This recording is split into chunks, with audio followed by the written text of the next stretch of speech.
Today I'm working on swapping the rear end out on my C5 Corvette Z06. I did learn one crucial thing. Be sure to drain the diff fluid before you drop the rear end out. I had to come up with this crazy contraption just to get the fluid out of this thing.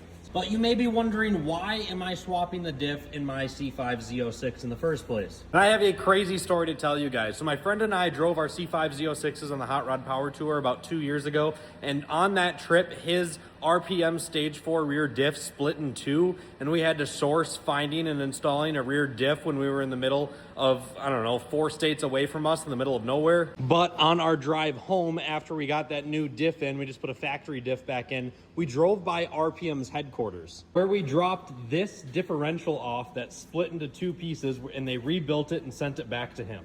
However, he decided he didn't want to go through all of the labor of installing that diff again, so I went ahead and bought it from him. The factory C5 Z06 rear diff is a 3:42 ratio, where this RPM stage 4 is a 390. And here's what's really crazy. My C5 and my friend C5 had the exact same mods on it, same engine mods and everything, except the rear end was different. And that car did a full second faster quarter mile than mine, and it pulled on my car by a full car's length while only increasing highway RPM by like, I don't know, was it like 400 or something? It wasn't bad at all. So I got this $5,000 RPM rear differential for $2,200, and it should give me the exact same results as installing a Pro Charger would on my C5 Z06. At least that's down low, of course. It's not gonna have a higher top end. However, in doing so, I get to keep the same reliability as being naturally aspirated. So let's go ahead and get this diff in. But I got that nasty smelling diff fluid out. Just have to pop each one of these axles out quick.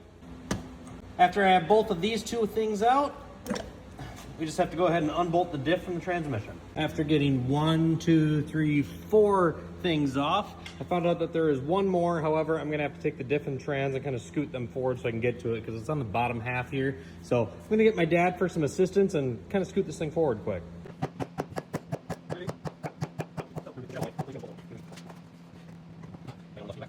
After getting that last bolt out, we simply just pulled this thing apart super quick. Very easy to get the old diff off, and time to throw in this RPM stage 4. So let's get it in there. And just like that, I cleaned up the transmission a little bit. That thing was really covered in grease and mutt and whatever else. And we got the RPM stage 4 rear diff installed. Let's finish this thing up and get this whole thing back together. Don't forget to give me a follow for more.